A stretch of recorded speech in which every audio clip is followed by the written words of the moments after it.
Namaste. My name is Adarsh Williams, and thank you for joining me here in Amsterdam. Today, we're talking about spinal stability while doing yoga postures. Oftentimes in yoga postures, we'll see students that tend to overextend. And what we say is that someone's posture is their posture. So if they're coming into the classroom, they're overextended, chances are the yoga postures are going to all look like an overextended posture. And we'll see that a lot in the side angle pose because people are trying to open up their body by overextending.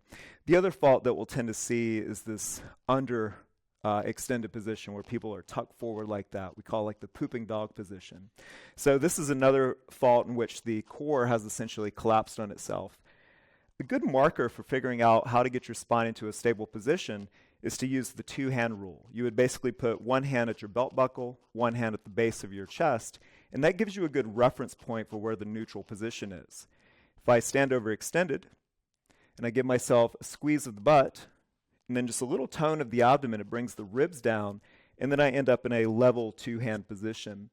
You'll notice that if I'm overextended, then that space starts to open up in the front. While that might not seem very bad, it actually creates a collapse of the kidneys.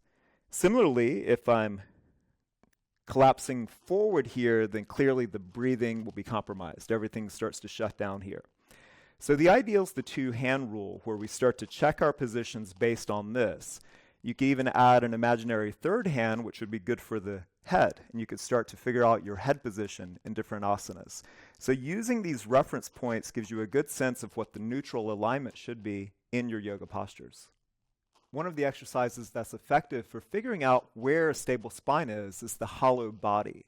This is a commonly used practice for gymnastics, and many CrossFitters or other gym rats now, but a lot of yoga people are not really doing this hollow body position. Typically, we'll see someone stand in Tadasana or Samastiti in a posture that's very relaxed. And it turns out that relax is not necessarily the state we want to be in when we're preparing to do a dynamic yoga. So this hollow body position gives us a really good context for understanding Samastiti and then that dynamic stability of the spinal system. So I'll go ahead and lie down on my back here. My OCD means that usually when I lie down, I have to do it Pilates style, so I'm always channeling my central core. Once I lie down, so I'll just show you the difference. If I'm totally relaxed here, that means that my belly is soft, my buttocks are soft. The spine itself is, well, it's kind of loose. And this is fine. I can breathe deeply here. I can do my pranayama. I can do shavasana. I can do a lot of good stuff here. But it's not necessarily the position that I want to be in for yoga.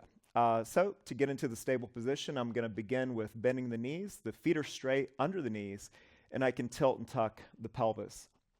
Once you're finding that neutral position here, and you can find it most easily just by squeezing the butt. So I begin to squeeze my bottom. That begins to tuck under the pelvis slightly.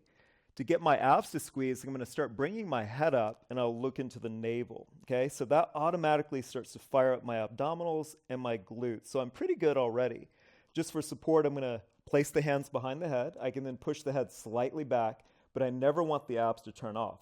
Then the tabletop. I bring my legs up one at a time, and I have to be careful not to change that spinal position. Here we'll start to see people overextend. Very common in the yoga world.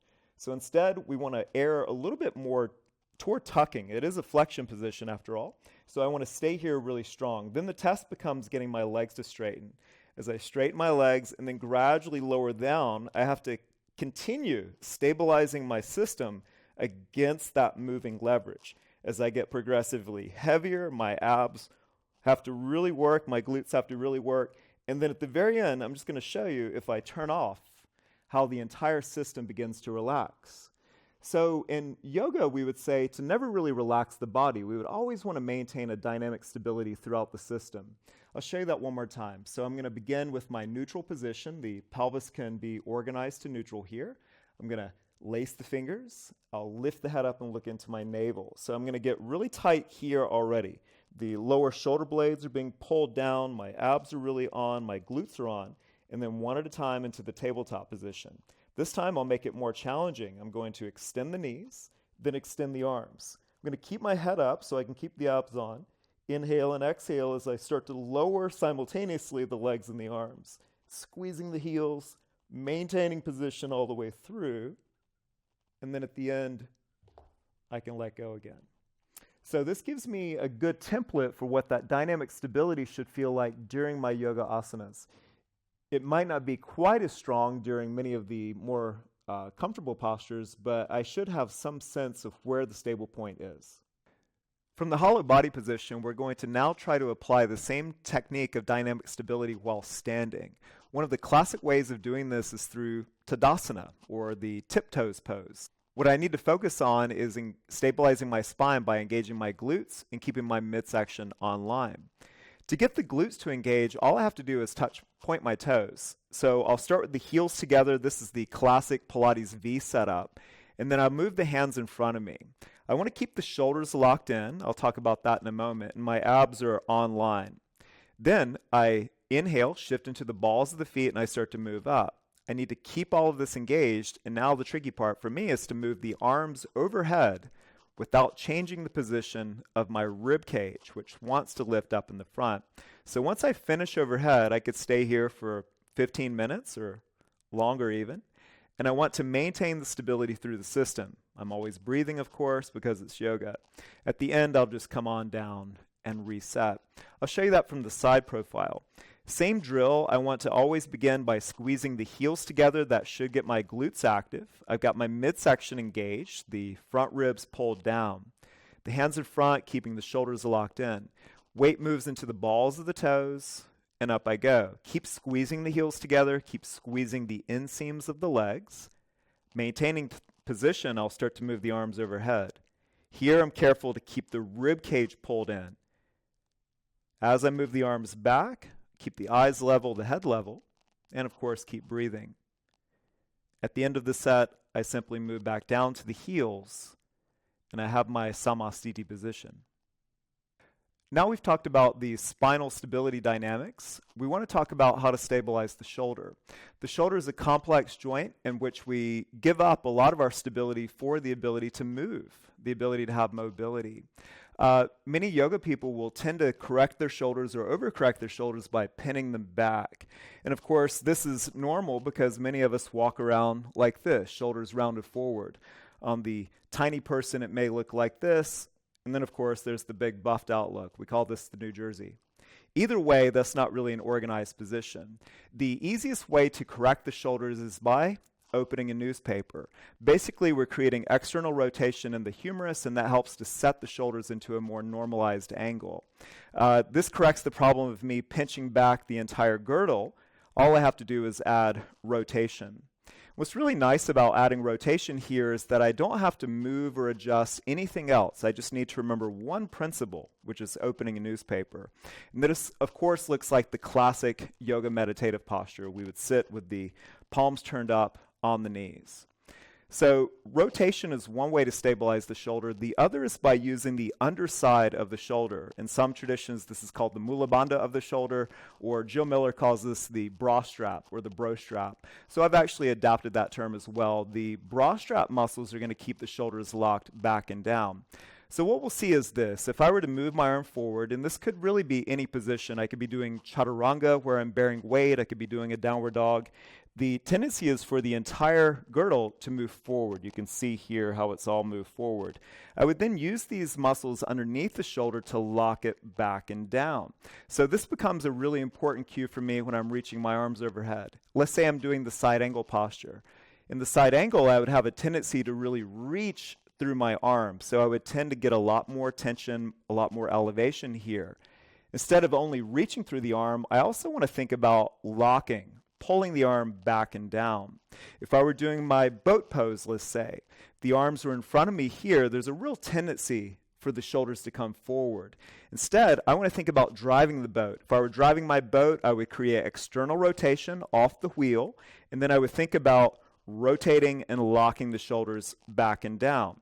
So our cue becomes lock the shoulders back and down. Not relax the shoulders. Relaxing the shoulders is too tricky, especially if you were doing anything that required tension. If you were doing like a leg raise in yoga, the tension of that leg would pull the arm forward. We'd have to do something to work on getting it back and down. Relaxing is not going to do this. Relaxing your upper traps is not going to achieve that. The cue becomes lock the shoulders down. So we were talking about the shoulder and the inherent stability issues related to the shoulder. In yoga, we're often thinking of movements in which we're reaching and stretching. So we're going to bring Carrie Ann in, and she's going to help us to demonstrate the idea of stabilizing the shoulder while it's being stretched or while it's being pulled upon. So what we'll do here is we'll take a good Braveheart handshake grip, and then I'm going to let Carrie Ann pull my shoulder forward. So you see how the shoulder is now rotating in and it's going down. So this is the prime dislocation angle for the shoulder. Instead, I want to get away from that by locking my arm back and down. When I'm doing that, I'm using the underside of the shoulder muscles to get that engagement, to get that stability. So she'll pull me forward again, the shoulder dislocates, and then I'm going to pull it back and down for the stability. Thank you, Carrie Ann. So in postures like the boat pose, for example, if my arm were just out in front of me here, the tendency is for the arms to be reaching out front. Instead, I have to pull against the invisible Carrie Ann, or maybe my teacher, to get my arm to lock back and down. Same thing in the side angle. When I take my arm overhead, now I get confused because I'm in that side angle pose and I get confused. What should I do? Well, I do reach up, of course, but for that reach, I also have a complementary pattern in which I'm pulling myself back together. Now we'll discuss stabilizing the shoulder against a pushing force. The same basic principles are here. There's a tendency for the arms to be pulled too far back when in a plank position. Or the other thing we'll see is the overcompensation in which the shoulders go too far forward. We want to try to find that even level position throughout. Same keys here. We have our external rotation of the humerus, and then we're focused on locking the arms back and down. One of the easiest ways to feel this for yourself is through scapular push-ups. What I'll do is start in an all-fours position. This is a little bit easier if you need to scale the weight. I want to make sure that I have my abs engaged. I'll do that by pulling the hands back toward the knees, and that should give me a little bit of stiffening here. I won't be able to get my glutes on quite as well with the knees bended, but that's okay. So here are the positions. We'll see a lot of people come into the yoga class, and they'll tend to drop their shoulder blades back like that. Okay, so that's not ideal. The other compensation we'll see is that the arms are too far forward like this. Also not the ideal. The ideal is to find that neutral, organized position in which the shoulders have the most stability and then the most possibilities for movement. So the exercise would be this. I'm going to start in neutral just to get a feel. I'm going to inhale and drop my heart to the floor. Exhale back to neutral. Inhale, push the heart away. Exhale, neutral. Inhale and exhale. Inhale and exhale. You can challenge yourself by straightening the legs. Here I want to get up on the balls of the toes. I squeeze my butt. I pull the hands back toward the feet, squeeze the abs. I'm going to inhale, drop down the heart. Exhale, neutral. Inhale, push away. Exhale, neutral. Inhale and exhale. Inhale and exhale. That gives me a reference point. Every time I set up for my plank position, I want to feel that I'm locked into my neutral, and then I would start to press low off of that neutral position. Okay, as we make our way toward the side angle pose, let's try to dial back to just the basics of this movement. And what we'll see in the side angle pose is that it's essentially a lunge shape. That means that I've got one hip that's in flexion, and I've got one hip that's in extension, just like this lunge shape here. The challenge that we'll see in the side angle pose is that we're not sure what to do with our hips and legs. Sometimes there's even competing cues that we hear in classes, so we're really not sure what's going on there. So here's our template for understanding. We would say that any time that we're flexing a joint, that could be the hip joint that we're flexing, or it could be the shoulder joint, we would say that there's a corresponding rotation to that. We call this the principle of torque, that when we create that rotation, we can start to create a stabilizing torque within the shoulder or within the hip system. So if my front hip is flexed, then my knee is going to push out. So there's a corresponding knee out that helps to provide the stability of the hip while in flexion. The same thing is happening, well, here I'm extending my hip. So I need to create another rotation, an internal rotation of my extended hip so I can get stability there. This becomes a real challenge in side angle. If I start to turn my hip out too far, what we'll then see is that the movement moves into the back and out of the hip flexor. If I maintain the internal rotation, that I can keep the work here in my hip flexor and in my glutes where I want it. So I want to work on my lunge shape. Notice how the side angle pose, it moves from this simple lunge shape. I'm engaging the glutes. That helps keep the pressure in the hip flexor. I've got my knee oriented out. That helps to keep the right rotation in the hip here. If I were to go forward and curl my toe under and back, it's still a lunge shape. Even if I were to start to go up, if I then move into the side angle, I'm going to start to rotate my trunk open here. Now here's the challenge. For me to get my body fully open, I have to put the heel down.